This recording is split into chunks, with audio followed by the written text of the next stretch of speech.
आज की यह कहानी तुमको यह सिखा देगी कि कैसे अपने शरीर से आलस्य, जड़ता, कमजोरी, थकान और टेंशन को पूरी तरह से कैसे खत्म आसानी से किया जा सकता है और जिंदगी में बड़ी से बड़ी सफलता कैसे हासिल की जा सकती है। तो चलिए आज की रहस्यमय और ज्ञानवर्धक कहानी की शुरुआत करते हैं। दोस्तों, बहुत समय पहले की बात है। शहर से कोसों दूर एक पहाड़ की चोटी पर एक बौद्ध भिक्षु रहा करते थे। वह उस पहाड़ की चोटी पर कुटिया बनाकर अपना जीवन व्यतीत कर रहे थे। एक दिन किसी कारणवश उन्हें पास के नगर में जाना पड़ा और उस यात्रा के दौरान उन्हें एक लावारिस बच्चा सड़क पर मिला, जिसे देखकर उन बौद्ध भिक्षु के मन में दया जाग उठी और वह उस छोटे से बच्चे को आश्रम ले आए। अब वह छोटा सा बच्चा उन बौद्ध भिक्षु की देख रेख में बढ़ने लगा। वह प्रकृति की गोद में पलने लगा। देखते ही देखते समय बीतने लगा और अब वह लड़का करीब 7 साल का हो चुका था। और एक दिन उन बौद्ध भिक्षु ने उस लड़के को अपने पास बुलाया और कहा, भंते, तालाब के पास जाओ, उसके किनारे बैठो और आंख खोलकर ध्यान करो। वह 7 साल का मासूम बच्चा यह नहीं जानता था यह ध्यान क्या है। उस बच्चे ने भोलेपन के कारण उन बौद्ध भिक्षु की बात मान ली और वह चुपचाप तालाब के किनारे पर जाकर बैठ गया। तालाब के किनारे एक अजीब सी शांति थी। उस शांति में वह बच्चा कभी आसपास की झाड़ियों की तरफ देखता तो कभी उन पर लगे फूलों, उनकी पत्तियों, नदी में बहने वाले जल और आसपास के पत्थरों को बहुत ध्यानपूर्वक देखता, जिससे उसके मन को अजीब सी शांति मिलती, जिससे वह लड़का बहुत अच्छा महसूस करता। अब से वह हर रोज ठीक उसी समय तालाब के किनारे आकर बैठ जाता और आसपास की झाड़ियों की पत्तियों, फूलों और नदी में बहने वाले जल तथा वहां पर उपस्थित उन पत्थरों को ध्यान से देखता। धीरे धीरे उस मासूम बच्चे के भीतर चीजों को निरीक्षण करने की कला विकसित हो गई। उसका मन धीरे धीरे एकाग्र होने लगा। वह प्रकृति में होने वाली हर एक चीज को बड़ी ही गहराई से देखता और महसूस करता, जिससे उसका मन शांत हो जाता। और जब वह शांत होकर बैठता तो फूलों की कोमलता, पानी की शीतलता और पत्थर की दृढ़ता को अपने भीतर देखता और उसे महसूस करता। और देखते ही देखते उसकी आंखें अपने आप ही बंद हो जाती और वह उसी मुद्रा में काफी समय तक नदी के किनारे शांत बैठा रहता। और जब भी उसकी आंखें खुलती तो वह आश्रम वापस लौट जाता। ऐसे ही कुछ और साल बीत गए और देखते ही देखते वह लड़का भी अब जवान हो चुका था। लेकिन जैसे जैसे वो लड़का नौजवान हो रहा था, उसके भीतर से निरीक्षण करने की वो शक्ति खो चुकी थी। अब वह पहाड़ की चोटी पर बैठकर शहर की उस टिमटिमाती रोशनी को देखता, जो उसे पल पल आकर्षित करती थी। अब वह पहले जैसे शांत होकर बैठ नहीं पाता था। उसका मन तो पल पल उस शहर की ओर भागता था। देखते ही देखते वह लड़का 18 साल का नौजवान युवक बन गया और अब उसका मन बहुत बेचैन रहने लगा था। उसे पर्वत की शांति अब व्यर्थ लगने लगी थी। उसमें उसे कोई भी रस नहीं आता था। वह तो अब दुनिया घूमना चाहता था, दुनिया देखना चाहता था। वह जानना चाहता था कि बाहर के लोग कैसे हैं, वहां लोग कैसे रहते हैं। वह नए लोगों से मिलना चाहता था, उनसे बातें करना चाहता था, उनका रहन सहन देखना चाहता था। एक दिन उसने हिम्मत करके उन बौद्ध भिक्षु से कहा, पिताजी, मुझे ये दुनिया देखनी है। आखिर मैं कब तक इन पहाड़ियों में घूमता रहूंगा? उस शहर की दुनिया यहां से देखने में कितनी हसीन लगती है। मैं भी वहां जाना चाहता हूं, वहां के लोगों से मिलना चाहता हूं, वहां के लोगों से बात करना चाहता हूं। उन बौद्ध भिक्षु ने उस लड़के की सारी बातें ध्यानपूर्वक सुनी, लेकिन उन्होंने उस लड़के की बात का कोई जवाब नहीं दिया, क्योंकि वह जानते थे कि जो भी इंसान के पास नहीं होता वह उसी के पीछे आकर्षित होता है, और जो उसके पास होता है इंसान उसकी कदर नहीं करता। इसलिए उन्होंने उस लड़के को समझाने की भी कोशिश नहीं की, बल्कि वह चुपचाप केवल उस लड़के की सारी बातें सुनते रहे। उधर दूसरी तरफ वह लड़का उन बहुत भिक्षु के कुछ कहने का इंतजार कर रहा था कि जब उन बहुत भिक्षु ने कुछ भी नहीं कहा तो वह चुपचाप वहां से चला गया। अगले दिन सुबह सुबह उन बौद्ध भिक्षु ने खुद ही उस लड़के को अपने पास बुलाया और उस लड़के के हाथ में एक पत्र देते हुए कहा, बेटा, तुम शहर जाना चाहते हो ना? जाओ, वहां का राजा मेरा बहुत अच्छा मित्र है। तुम उसे यह पत्र दे देना और जब तक तुम्हारा मन करे तुम उस राजा के पास ही रहना। वह राजा उन बौद्ध भिक्षु से शिक्षा ग्रहण कर चुका था और वह बौद्ध भिक्षु यह अच्छी तरह जानते थे कि वह राजा महल में रहने वाला एक सन्यासी है, वह बहुत आत्मज्ञानी है। किंतु उन बौद्ध भिक्षु ने उस लड़के को राजा के बारे में कुछ भी नहीं बताया। लड़के को शहर जाने की अनुमति मिल चुकी थी और इस बात से वह लड़का बहुत खुश था। वह मन ही मन बहुत प्रसन्न था। उसने तुरंत ही अपना सामान बांधा और शहर की ओर निकल पड़ा। जब वह रास्ते में कुछ दूर आगे बढ़ा, तभी अचानक उसके मन में एक विचार उत्पन्न हुआ। वह यह सोचने लगा कि आखिर उन बौद्ध भिक्षु ने मुझे इतनी आसानी से क्यों जाने दिया। जैसे ही उसके मन में यह विचार उत्पन्न हुआ, वह बड़ा आश्चर्यचकित हुआ कि आज तक तो उन बौद्ध भिक्षु ने मुझे कहीं पर भी जाने नहीं दिया था, लेकिन आज उस राजा के पास उन्होंने मुझे इतनी आसानी से क्यों भेज दिया। जैसे ही उसके मन में यह विचार आया, वह लड़का तुरंत ही रुक गया और उसने उन बौद्ध भिक्षु के द्वारा दिया गया वह पत्र निकाला। उस पत्र को खोला तो उसमें केवल 3 ही शब्द लिखे थे और वह थे, केवल दिशा दिखाओ। लड़के ने जब वह पत्र पढ़ा तो उसे कुछ भी समझ नहीं आया और ना ही उसने उन तीनों शब्दों पर गौर किया। उसने ज्यादा सोचा नहीं और वह शहर की ओर आगे बढ़ने लगा। शहर पहुंचकर लड़के ने राजा को पत्र थमा दिया। राजा ने उसे खोला और पढ़ा और फिर तुरंत ही उस लड़के का चेहरा देखा, जिसे देखकर राजा यह समझ चुका था कि उन बौद्ध भिक्षु ने उस लड़के को वहां पर क्यों भेजा है। राजा ने अपने सिपाहियों को आदेश दिया, सिपाहियों लड़के के लिए महल में रहने का प्रबंध किया जाए और इस लड़के को इस राजमहल की सारी सुख सुविधाएं भी मिलने चाहिए। उसके बाद वह राजा उस लड़के से कहता है, बेटा तुम्हारा यहां पर एक ही काम है, तुम्हें बस खुश रहना है। लड़का राजा की यह बात सुनकर बहुत प्रसन्न था कि उसे यहां पर कोई भी काम नहीं करना, बस उसे यहां पर आराम से अपना जीवन व्यतीत करना है। उस लड़के को राजमहल में वो सारी सुख सुविधाएं मिलने लगी जो राजा को मिला करती थी। ना तो उसे कोई काम करना पड़ता था और ना ही किसी प्रकार की कोई चिंता थी। वह लड़का राजमहल में बहुत खुश था और उसके पास अब समय ही समय था और अपने खाली समय में वह शहर में घूमा करता, लोगों से मिलता, लोगों से बातें किया करता। यहां तक कि उसने शहर में कई सारे लोगों से दोस्ती भी कर ली थी। राजमहल में रहकर उसने कई सारी किताबें भी पढ़ ली थी और ये सब करते हुए अभी उसे कुछ महीने ही गुजरे थे, लेकिन धीरे धीरे अब उस लड़के का मन इन सब से उपने लगा था। वह यह महसूस करने लगा था कि उसका मन हमेशा कुछ नया चाहता है, लेकिन जब कुछ नया मिल जाता है तो यह मन संतुष्ट नहीं हो पाता, अर्थात हमारा मन बेचैनी में रहता है। और जब लड़के को इन बातों का एहसास हुआ, जब उसने अपने जीवन में यह सारी चीजें महसूस की, तो उसके बाद वह दूसरों पर निरीक्षण करने लगा। वह हर सुबह महल के बगीचे में जाया करता। वह बगीचा बहुत ही सुंदर और बहुत ही मनमोहक था और यह बगीचा शहर का सबसे बड़ा बगीचा भी था और इस बगीचे में शहर का कोई भी व्यक्ति बिना किसी रुकावट के आ जा सकता था। वह लड़का अपना अधिकांश समय उस बगीचे में ही बिताया करता और वहां पर आने जाने वाले व्यक्तियों को वह ध्यान से देखता, उनका निरीक्षण करता।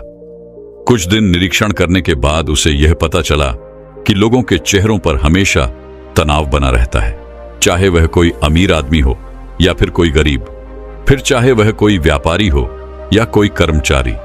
सभी के चेहरे को देखकर ऐसा प्रतीत होता था मानो लोगों का शरीर तो बगीचे में है, किंतु उनका मन कहीं और ही भटक रहा है। लोगों के मन में एक अजीब सा तनाव है। लोग किसी न किसी परेशानी में है, चिंतित है, जिस कारण वह इस समय अभी यहां पर उपलब्ध नहीं है। हालांकि उनका शरीर यहीं पर है, किंतु उनका मन यहां नहीं और बगीचे की सुंदरता, उसका आकर्षण भी लोगों के मन को शांत नहीं कर पा रहा था। उन लोगों को देखकर वो लड़का मन ही मन यह सोचता था कि ये लोग जिंदा तो हैं पर जीना भूल गए हैं। केवल कुछ छोटे बच्चे ही हैं जो इस बगीचे में आकर सचमुच खुश होते हैं।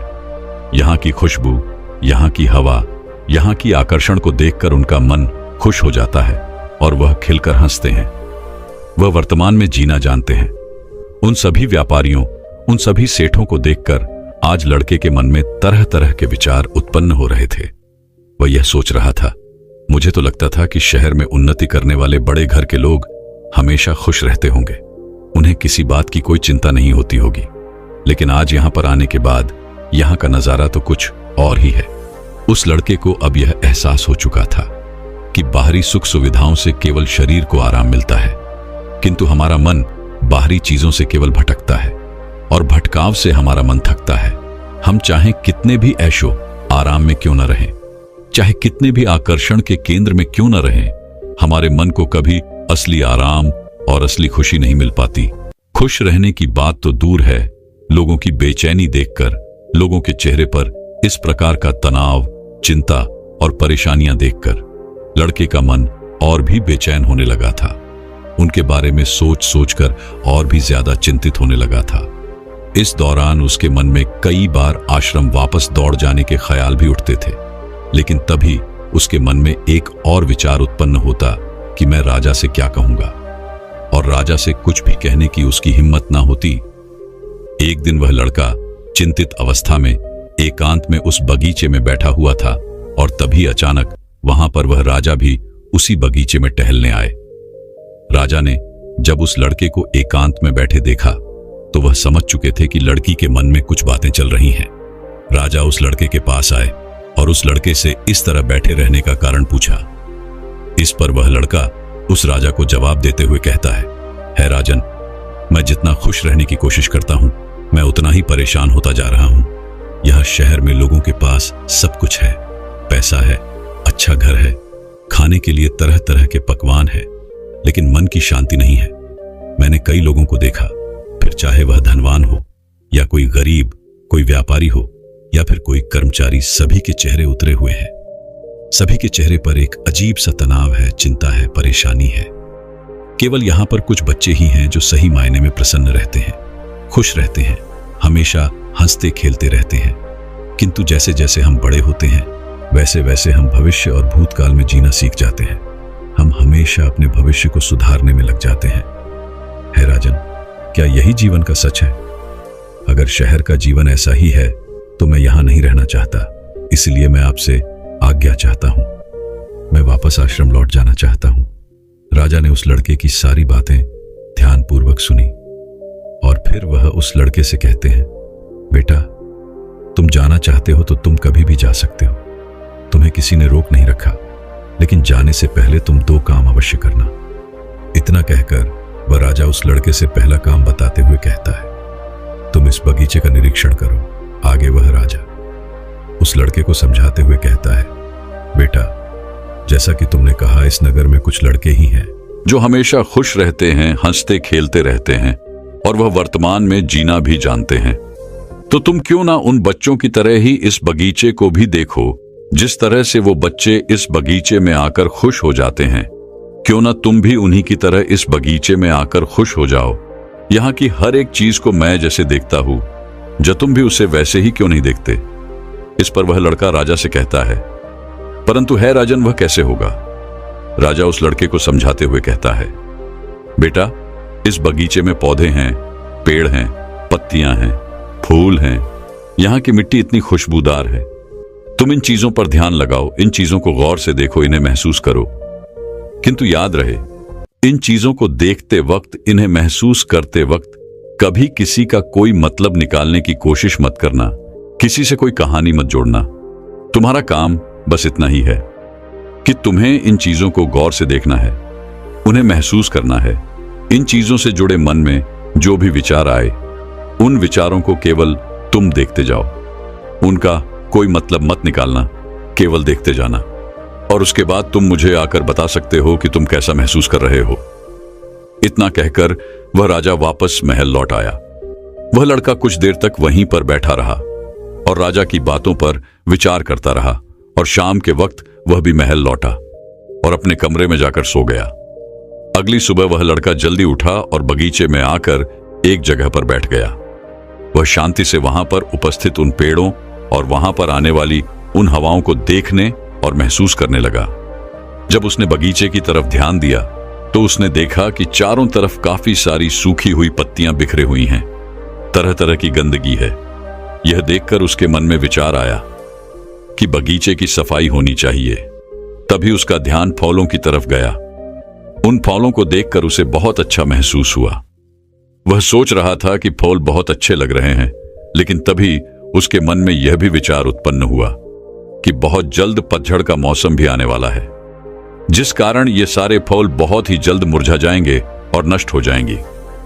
वह उन विचारों से जुड़ जाता, लेकिन जैसे ही उसे राजा की बात याद आती, वह खुद को उन विचारों से अलग करता और इसी प्रकार वह उन सभी विचारों को देखता रहा। देखते देखते काफी वक्त बीत चुका था और अब उसका मन भी शांत होने लगा था। अब से वह हर रोज उस बगीचे में आता और इसी प्रकार वहां की सौंदर्यता, वहां पर उपस्थित पेड़ पौधे, फूल, पत्तियां, वहां की मिट्टी, हर एक चीज को ध्यान से देखता और उन्हें महसूस करता।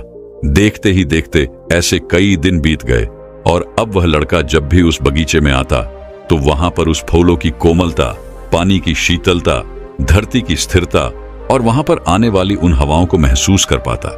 वह अपने अंदर उन्हें देख पाता, जिसे यूं भी कह सकते हैं कि वह लड़का उस बगीचे के साथ एक हो गया था और अब उसका मन भी पहले से बहुत शांत होने लगा था। जब भी वह बगीचे में आता तो कई घंटे वह यूं ही बैठा रह जाता और एक दिन अचानक उस लड़के को सुखद आश्चर्य हुआ। उसे इस बात का एहसास हुआ कि मुझे उन बौद्ध भिक्षु ने 7 साल की उम्र में यही खुली आंखों वाला ध्यान सिखाया था। और जैसे इस बात का एहसास हुआ, वह लड़का बहुत प्रसन्न हुआ और तुरंत ही महल में राजा के पास गया और राजा से कहा, है राजन, जैसा आपने कहा था मैंने वैसा ही किया और ऐसा करने से मैंने 3 बातें सीखी। पहली, जब हम किसी पर ध्यान देते हैं तो मन के स्पंदन या मन की अवस्था उसी वस्तु जैसी हो जाती है। इसलिए सही और सात्विक वस्तुओं पर ध्यान देने का महत्व है राजन। मैंने यह भी सीखा कि प्रकृति का स्वभाव शांत है, इसलिए इस पर ध्यान लगाने से, झरने की आवाज सुनने से, हवा की शीतलता महसूस करने से, धरती की स्थिरता महसूस करने से मन को बहुत आराम मिलता है राजन। मैंने यह भी सीखा कि जब हम दुखी होते हैं तब हम और ज्यादा मुसीबत या रुकावटों पर ध्यान देते हैं, जिस कारण हम और ज्यादा परेशान होने लगते हैं, चिंतित होने लगते हैं और इस परेशानी में हमारा दृष्टिकोण और भी नकारात्मक हो जाता है। हमारे मन में नकारात्मक विचार आते हैं, नकारात्मक बातें उत्पन्न होती हैं। किंतु यदि हमें इस दुख से बाहर निकलना है, यदि हमें उस परिस्थिति से बाहर निकलना है, तो हमें अपना ध्यान नकारात्मक बातों से हटाकर, अर्थात उन परेशानियों से हटाकर अच्छी चीजों की ओर ले जाना चाहिए जो स्वभाव से शांत हो, जिससे हमारे मन को ऊर्जा मिलती है। हमारा मन एक बार फिर ऊर्जा से भर जाता है। राजा ने उस लड़के की सारी बातें ध्यानपूर्वक सुनी और फिर वह लड़के को कहते हैं, बहुत अच्छे बेटे, तुमने बहुत अच्छा काम किया है, किंतु अब यही काम तुम्हें अपने लिए करना है, अर्थात अपने मन के लिए। और यही तुम्हारा दूसरा काम यह है कि अब तुम मन को देखो। इस बात को समझाते हुए राजा उस लड़के से कहते हैं, जो भी विचार तुम्हारे अंदर प्रकट होते हैं, भले ही वह तुम्हारे बारे में ही क्यों ना हो, उन विचारों पर बिना प्रतिक्रिया दिए बस उन विचारों को देखते जाओ, अर्थात किसी भी विचार में अच्छा या बुरा मत सोचो। उन विचारों पर निर्णय लेने की कोशिश मत करो, बस उन विचारों को देखते जाओ, यही तुम्हारा आखिरी काम है। लड़के ने राजा की बात मानी और अब से उसने खुद पर ध्यान देना शुरू किया। उसने इस अभ्यास को शुरू किया, लेकिन अब की बार अभ्यास इतना आसान नहीं था। जब भी उसे अपने बारे में विचार आता तब वह उसमें खींचा चला जाता, वह अपने आप को रोक नहीं पाता। और जब वह इस चीज का अभ्यास कर रहा था तब उसे इस बात का एहसास भी हुआ कि खुद के प्रति संभव विकसित करना सबसे कठिन कार्य है। लेकिन लड़के ने हार नहीं मानी और वह टीका रहा। देखते ही देखते कुछ महीने यूं ही निकल गए और लड़के को जब भी समय मिलता वह अपने विचारों को देखने की कोशिश करता। देखते देखते वह अभ्यास पर इतना निपुण तो हो चुका था कि जब भी उसके मन में कोई विचार आते, फिर चाहे वह खुद को ही लेकर क्यों ना हो, तो वह उसमें अच्छा या बुरा नहीं ढूंढता, बल्कि वह केवल शांति से उन विचारों को देखता और उन विचारों के प्रति कोई प्रतिक्रिया नहीं देता। ऐसा करते करते अब वह इतना निपुण हो चुका था कि उसका मन धीरे धीरे स्थिर होने लगा था। वह भीतर की ओर मुड़ने लगा था और जैसे जैसे उसने इसमें और भी निपुणता हासिल की, उसका मन शांत होने लगा। उसका मन किसी भी विचार के प्रति कोई भी प्रतिक्रिया नहीं देता था और जैसे उस लड़के के मन ने किसी भी विचार के प्रति प्रतिक्रिया देना बंद किया, उसका मन पूरी तरह से शांत हो गया। और मन के शांत होते ही लड़का मन के सारे रहस्य समझ चुका था। अब वो ये जान चुका था कि संसार केवल हमारे मन का ही एक प्रतिबिंब है, जो अच्छाई, और बुराई हमें बाहर दिख रही है। ये सब कहानी है। ये सारी कहानियां हमारा मन ही बुन रहा है और ये सारी कहानियां हमारा मन ही हमें सुना रहा है। और इसी अच्छे और बुरे के चलते हम मन की बातों में फंस कर रह जाते हैं और हमारा मन हमें उन विचारों को बहा कर ले जाता है, जिस कारण हम कभी भी असली शांति और आनंद को देख नहीं पाते, उसे जान नहीं पाते, उसे महसूस नहीं कर पाते। अब उस लड़के को यह भी समझ में आ चुका था कि यह शांति, यह खुशी हमेशा से मेरे पास ही थी। उन बौद्ध भिक्षु ने मुझे बचपन से ही इस शांति का एहसास करना पहले से ही सिखा दिया था, लेकिन मैं ही गलत था। मैं चीजों के पीछे भाग रहा था, मैं लोगों की खुशियों के पीछे भाग रहा था, मैं चीजें पाना चाहता था। लड़का यह जान चुका था, आंखें खोलकर ध्यान करना है। अपने मन के प्रति भी संभव रखना सबसे बड़ी शक्ति है, और यह शक्ति हमें यूं ही नहीं मिलती। इसके लिए हमें निरंतर अभ्यास करते रहना होता है। अपना अभ्यास पूरा करने के बाद आखिरकार वह लड़का एक बार फिर उस राजा के पास पहुंचा, लेकिन इस बार कुछ अलग सा था। लड़के की दृष्टि, सोचने और समझने का तरीका अब पूरी तरह से बदल चुका था। वह पूरी तरह से वर्तमान में आ चुका था। लड़के ने राजा को जब दरबारियों से बात करते हुए देखा, तो राजा के चेहरे को देखकर अचानक ही लड़के को यह एहसास हुआ कि राजा के चेहरे पर भी वही शांति झलक रही है जो उसे अभ्यास के कारण मिली है। जो उन बौद्ध भिक्षु के चेहरे पर हमेशा बनी रहती थी, ठीक वही शांति, वही तेज राजा के चेहरे पर भी नजर आ रहा था। राजा अपना पूरा राज्यभार संभालते हुए भी पूरी तरह से शांत है। यह देखकर लड़के के मन में विचार उत्पन्न हुआ और वह यह सोचने लगा कि आज तक मैं ये सब कुछ पहले क्यों नहीं देख पाया। जैसे उसके मन में यह विचार उत्पन्न हुआ, उसे उसके प्रश्न का उत्तर भी स्वयं से ही मिल गया। उसे इस बात का एहसास हुआ कि मैं तो पहले अपनी मानसिक दुनिया में खोया रहता था, तो मुझे इन बातों का एहसास कैसे होता। मैं तो हमेशा भविष्य में जीता था, तो मैं वर्तमान में रहने वाले इन चीजों को कैसे समझ पाता। और ठीक उसी वक्त लड़के को उस पत्र में लिखे हुए वो 3 शब्द भी याद आए जो उसे उन बहुत भिक्षु ने दिए थे, केवल दिशा दिखाओ। उन तीनों शब्दों का अर्थ क्या था, अब उस तरीके को अच्छी तरह समझ में आ चुका था। लड़के ने उस आत्मज्ञानी राजा को प्रणाम किया और इनसे आज्ञा लेकर वह वापस अपने आश्रम लौट आया। दोस्तों, यह कहानी हमें 2 बहुत ही महत्वपूर्ण बात सिखाती है। पहला यह कि हमें अपने भीतर मोड़ना जरूरी है। वहां की यह जो भटकाव है जिससे हमारा मन थकता है, सुस्त होकर हमें नींद भी आ जाती है, लेकिन इससे हमारा मन कभी शांत नहीं हो पाता। हमारे मन को कभी चैन नहीं मिलता, जिस कारण हमारे चेहरे पर हमेशा तनाव, चिंता और परेशानी झलकती रहती है। और इसी कारण हम में से अधिकांश लोग हमेशा परेशान रहते हैं, तकलीफों से घिरे रहते हैं, क्योंकि वह समस्याओं का समाधान निकाल नहीं पाते। और इसका कारण है क्योंकि हमारा मन शांत नहीं होता। जब भी हमारा मन शांत नहीं होता तो वह किसी एक समस्या पर, अर्थात एक समस्या के समाधान पर ध्यान केंद्रित ही नहीं कर पाता। और जब तक हम एक समस्या के समाधान पर अपना ध्यान केंद्रित नहीं कर पाएंगे, तब तक हम किसी भी समस्या का समाधान कर ही नहीं सकते। इसलिए आपको यह बात समझनी आवश्यक है कि हमारे मन को शांत रखना बहुत ज्यादा जरूरी है। और इसके लिए आपको यह भी समझने की आवश्यकता है कि सारा ज्ञान, सारी शक्ति, असीम आनंद, सब कुछ हमारे भीतर पहले से मौजूद है।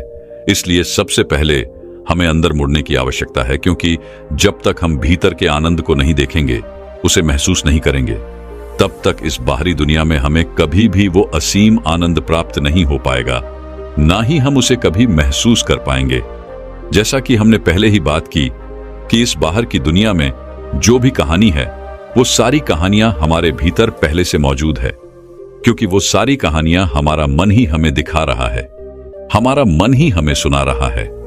किंतु अब यहां पर यह प्रश्न उठता है कि हम भीतर की ओर कैसे मुड़े। तो इसके लिए हमें संभव मन की आवश्यकता है, अर्थात नॉन जजमेंट, यानी कि हमें हमारे मन की कमियों को, वह चाहे अच्छी हो या बुरे हों, फिर वो चाहे जैसे भी विचार हों, हमें बस उन्हें देखते रहना है। ऐसा करने से हमारे मन के भीतर उस समुद्र की लहरें धीरे धीरे शांत होने लगती हैं, क्योंकि जहां पर हम अच्छे बुरे का निर्णय नहीं करते, जहां पर हम कोई जजमेंट नहीं करते, वहां पर किसी भी प्रकार की कोई प्रतिक्रिया नहीं होती, और जहां कोई प्रतिक्रिया नहीं होती वहां मन नहीं होता। अर्थात हमारे मन के सभी विचार पूरी तरह से समाप्त हो जाते हैं, विलीन हो जाते हैं, और हमारे मन में उठने वाली वो लहरें देखते ही देखते पूरी तरह से शांत हो जाती हैं। और जब समुद्र की वह लहरें शांत हो जाती हैं तो पानी स्थिर हो जाता है, शांत हो जाता है और स्वस्थ हो जाता है। और जितना हमारे भीतर यह संभव उत्पन्न होता जाएगा, उतना ही हम मन के इस चंगुल से निकलते भी जाएंगे, और फिर उतना ही हम भीतर से स्थिर होते जाएंगे। और जितना हम स्थिर होंगे, हमें उतनी ही स्पष्टता भी मिलेगी। किसी भी कार्य को करने के लिए हमें उतनी ऊर्जा भी मिलेगी। और यदि हम उस समय पर किसी भी एक समस्या के समाधान के बारे में सोचें, तो वह भी हम आसानी से खोज सकते हैं। और इसके लिए आपको दूसरी बात भी याद रखनी चाहिए, और वह यह है कि केवल दिशा बदलने की आवश्यकता है। अर्थात जब भी हमारे जीवन में कोई परेशानी आती है, तब आप जरा इस बात पर ध्यान दीजिएगा कि उस वक्त हमारा मन सबसे ज्यादा बेचैन होता है।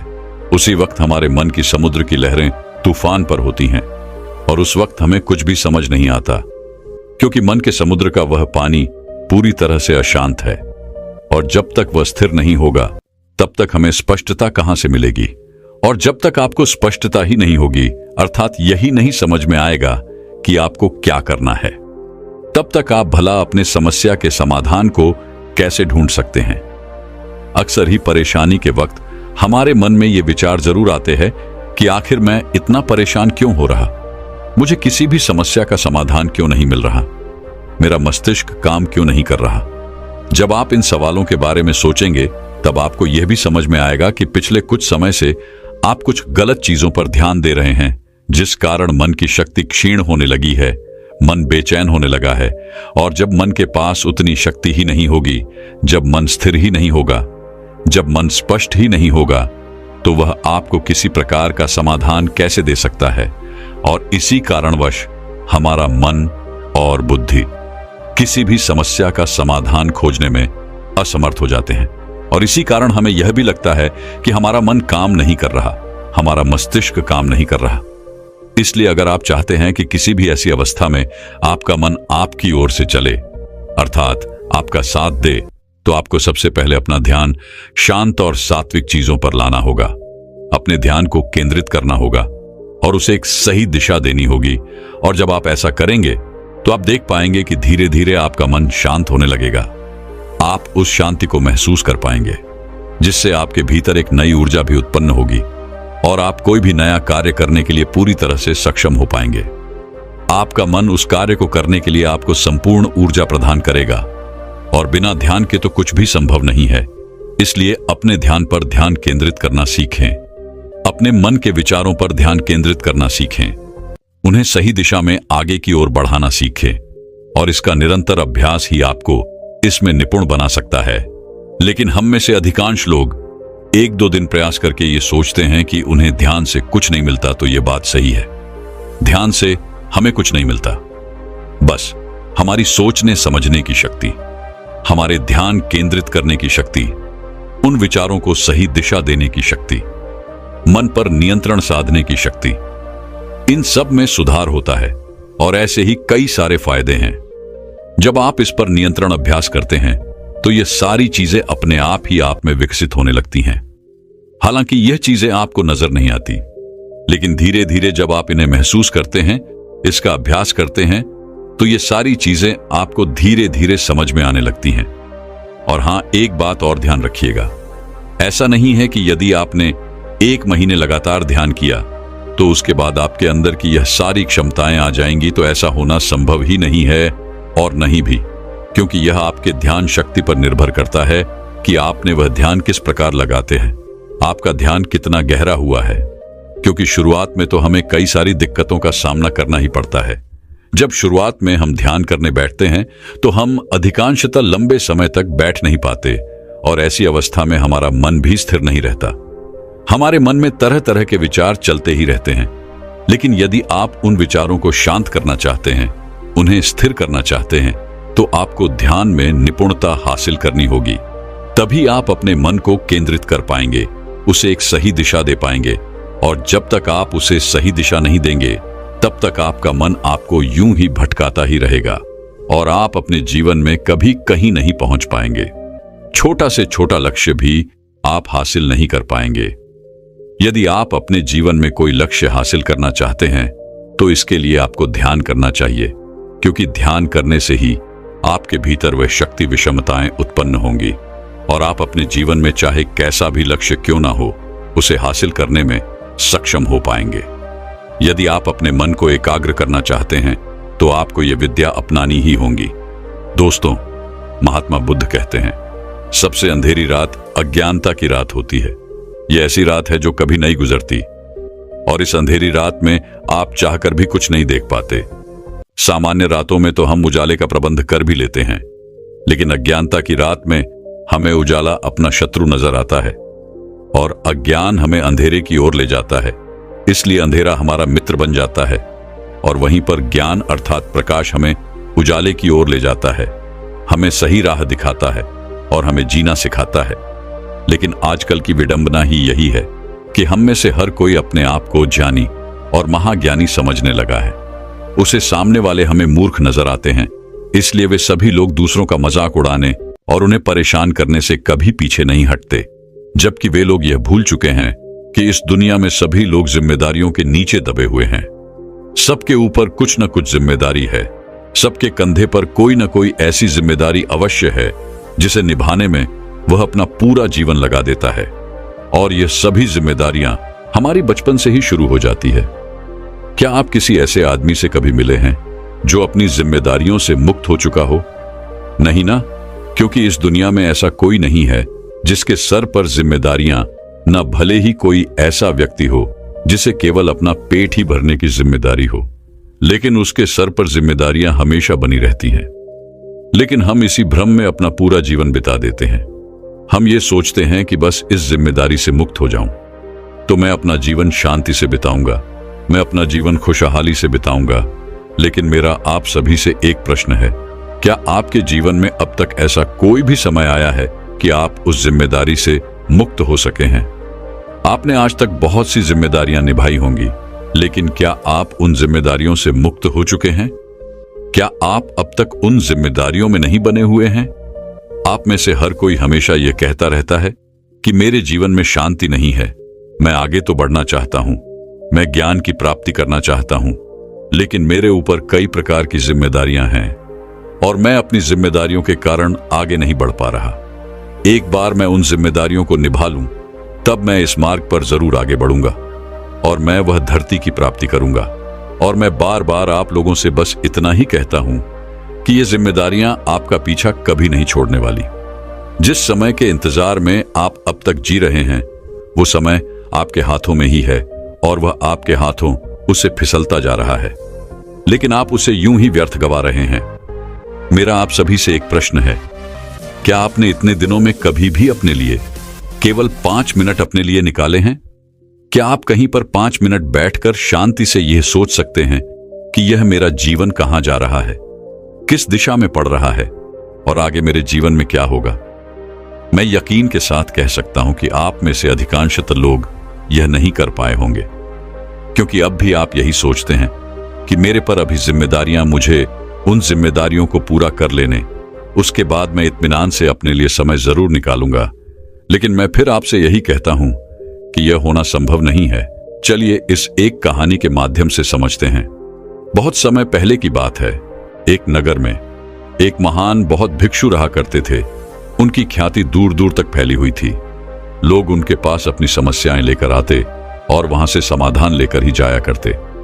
एक दिन एक बूढ़ा व्यक्ति उन गुरु के पास आया और उन्हें प्रणाम करके वह उनसे कहता है, गुरुवर, क्या आप मुझे बता सकते हैं कि मैं कब तक अपनी जिम्मेदारियों से मुक्त हो पाऊंगा?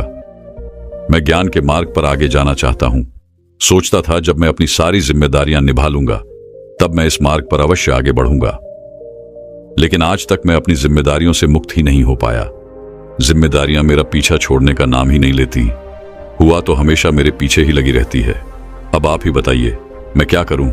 स्पैरो व बौद्ध भिक्षु मुस्कुराने लगे और बूढ़े व्यक्ति से कहते हैं, भंते, तुमने आज तक कौन कौन सी जिम्मेदारियां निभा ली है? इस पर वह बूढ़ा व्यक्ति उन बौद्ध भिक्षु से कहता है, जब मैं छोटा था तो मुझे लगता था कि बड़ा होना बहुत अच्छा है। एक बार बड़ा हो जाऊं तो पढ़ने लिखने की सारी जिम्मेदारियां हमेशा हमेशा के लिए खत्म हो जाएंगी। बड़ा हुआ तो लगा कि व्यापार या कोई अच्छा पद पालूंगा तो अपनी जिम्मेदारी से मुक्त हो ही जाऊंगा। उसके बाद मैंने शादी कर ली और मैंने सोचा कि एक बार मेरे बच्चे पढ़ लिख लेंगे, वह कामयाब हो जाएंगे, तो अब तो मैं अपनी जिम्मेदारी से अवश्य ही मुक्त हो जाऊंगा। देखते देखते ऐसे ही काफी समय बीत चुका है और अब मेरे बच्चे बड़े भी हो चुके हैं। कुछ बच्चे कामयाबी भी हो गए हैं तो कुछ नालायक भी रह गए। तब ऐसा प्रतीत होने लगा कि मुझे उनकी शादी करवा देनी चाहिए। एक बार उनके सर पर जिम्मेदारियां आ जाएंगी तो वो खुद ही सुधर जाएंगे। यही सोचकर मैंने उनकी शादी भी करवा दी। तब मन में यह लालसा उठी कि कम से कम अपने पोते पोतियों का मुंह तो देख लो, एक बार उनसे मिल लूं, उन्हें गले लगा लूं, तो कम से कम यह मेरा जीवन पूरा हो जाएगा, मैं संपन्न हो जाऊंगा। देखते ही देखते समय बीतता गया और आखिरकार मैंने अपने पोते और पोतियों का मुंह भी देख लिया। लेकिन उन्हें देखकर मेरे मन में एक और लालच जाग उठा।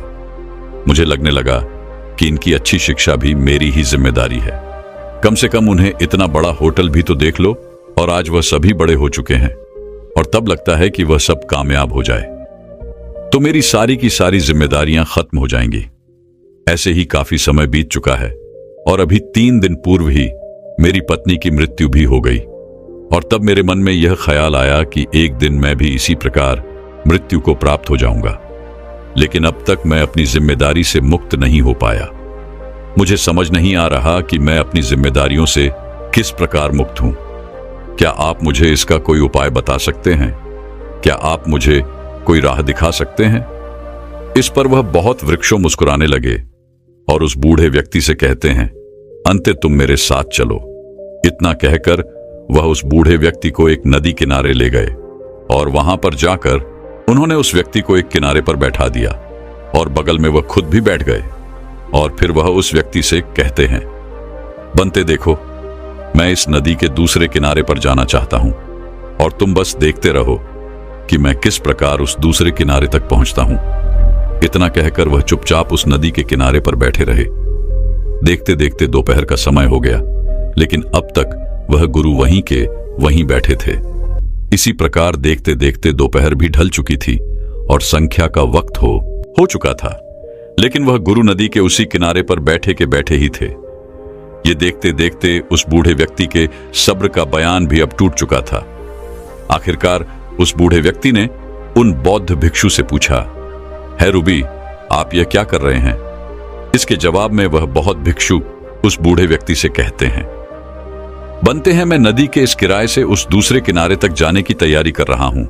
इस पर वह बूढ़ा व्यक्ति क्रोधित हो उठा और वह उन बौद्ध भिक्षु से कहता है, ये देखते देखते तो सुबह से शाम हो चुकी है, किंतु आप अभी भी वहीं के वहीं हैं। भला आप इस प्रकार इस नदी को कैसे पार कर सकते हैं? आप इस नदी के दूसरे किनारे पर कैसे पहुंच सकते हैं? यदि आप मेरे प्रश्नों का उत्तर मुझे नहीं देना चाहते तो ठीक है, कोई बात नहीं, मैं यहां से चला जाता हूं, लेकिन इस प्रकार मुझे दंगो ना कीजिए। इस बार बहुत भिक्षु उस बूढ़े व्यक्ति से कहते हैं, बनते सब्र रखो, बस एक बार इस नदी का सारा पानी बह जाए, तब मैं इस नदी को अवश्य ही पार कर लूंगा। इस नदी के दूसरे किनारे पर मैं अवश्य ही पहुंच जाऊंगा। इस पर उस बूढ़े व्यक्ति का क्रोध और भी बढ़ गया और वह उन बहुत अच्छे से कहता है, गुरु भाई, कहीं आप पागल तो नहीं हो गए? इस नदी का पानी भला कैसे खत्म हो सकता है? यह तो लगातार निरंतर बहती ही रहती है। आप क्या? इस पर उस बूढ़े व्यक्ति का क्रोध और भी बढ़ गया और वह उन बहुत अच्छे से कहता है, गुरु भाई, कहीं आप पागल तो नहीं हो गए? इस नदी का पानी भला कैसे खत्म हो सकता है? यह तो लगातार निरंतर बहती ही रहती है। आप क्या? इस नदी का पानी जिम्मेदारियों की तरह है, जो एक पूरी होती है तो दूसरी आती है, और इसी प्रकार दूसरी पूरी होती है तो तीसरी आती है, और ये जिम्मेदारियां लगातार इस नदी की तरह बहती ही रहती हैं। हमारी जिम्मेदारियां कभी पूरी नहीं होती, एक के बाद एक, एक के बाद एक। इस नदी की पानी की तरह वह लगातार बहती ही रहती है, किंतु यदि तुम उनके खत्म होने का इंतजार करोगे तो इसी प्रकार तुम नदी के केवल एक किनारे पर बैठे ही रह जाओगे, और यही इस किनारे पर तुम्हारा कूड़ा का पूरा जीवन समाप्त हो जाएगा। और विडंबना भी यही है, हर मनुष्य यही करता है। वह नदी के इसी किनारे पर बैठकर नदी के पानी के खत्म होने का इंतजार करता रहता है, और देखते ही देखते वह स्वयं ही समाप्त हो जाता है। और तुमने भी अब तक यही किया है, यदि तुम्हें नदी के उस किनारे पर पहुंचना है, यानी कि ज्ञान रूपी नदी के दूसरे किनारे पर जाना है, तो तुम कैसे भी जाओ, परंतु तुम्हें इस जिम्मेदारी रूपी नदी को पार करना ही होगा। जिम्मेदारियों का रूप जरूर बदलता है, लेकिन जिम्मेदारियां नहीं बदलती। जिस प्रकार एक सामान्य मनुष्य के जीवन में तरह तरह की जिम्मेदारियां होती हैं, ठीक उसी प्रकार एक बुद्धत्व प्राप्त व्यक्ति की भी अनेक प्रकार की जिम्मेदारियां होती हैं कि वह अपने ज्ञान से इस संसार को परिचित कराए, ताकि दूसरे सभी लोग उस मार्ग पर जा सके, उन्हें सही राह मिल सके और वे सभी अपने अंधकार से बाहर आ सके। लेकिन हम सामान्य मनुष्य जो इस किनारे पर बैठकर अपनी जिम्मेदारियों के खत्म होने का इंतजार करते रहते हैं, वह कभी उस दूसरे किनारे तक पहुंच नहीं पाते। जबकि एक बुद्धत्व प्राप्त व्यक्ति जो नदी के दूसरे किनारे पर है, वह अपनी जिम्मेदारियां स्वतंत्र होकर निभाते हैं और वह किसी जिम्मेदारी के बोझ के नीचे दबे नहीं होते। वह स्वतंत्र रूप से अपना कर्म करते रहते हैं। आगे वह बहुत भिक्षु उस बूढ़े व्यक्ति से कहते हैं, घंटे हम मनुष्य कभी भी अपनी जिम्मेदारियों से मुक्त नहीं हो सकते। जब तक हमारा यह जीवन है, तब तक हमें कर्म तो करना ही होगा, तब तक हमारे सर पर जिम्मेदारियां तो होंगी ही। भले ही वह अपना रूप बदल लें, लेकिन जिम्मेदारियां तो अवश्य ही रहेंगी। इसलिए तुम अपने जीवन काल में तो इनसे मुक्त नहीं हो सकते, चाहे स्वयं का पेट भरने की जिम्मेदारी क्यों ना हो, किंतु उन्हें उसे निभाना ही पड़ेगा। इसलिए अपने जिम्मेदारियों को निभाते हुए यदि तुम नदी में तैरकर उसे पार करना चाहो तो तुम कर सकते हो, या तुम चाहो तो उस नदी को नाव में बैठकर पार कर सकते हो, या फिर तुम चाहो तो उस नदी पर पुल बनाकर भी उस नदी को पार कर सकते हो। यदि तुम्हें ज्ञान प्राप्त करना है तो जिम्मेदारियों के बीच से रास्ता बनाकर ही तुम्हें आगे जाना होगा। किंतु यदि तुम केवल जिम्मेदारियों के खत्म होने का इंतजार करते रहोगे तो एक दिन सब कुछ खत्म हो जाएगा और लोग कहेंगे खाली हाथ आए थे और खाली हाथ ही चले गए। इसलिए अपने कर्तव्य से पीछे मत हटो।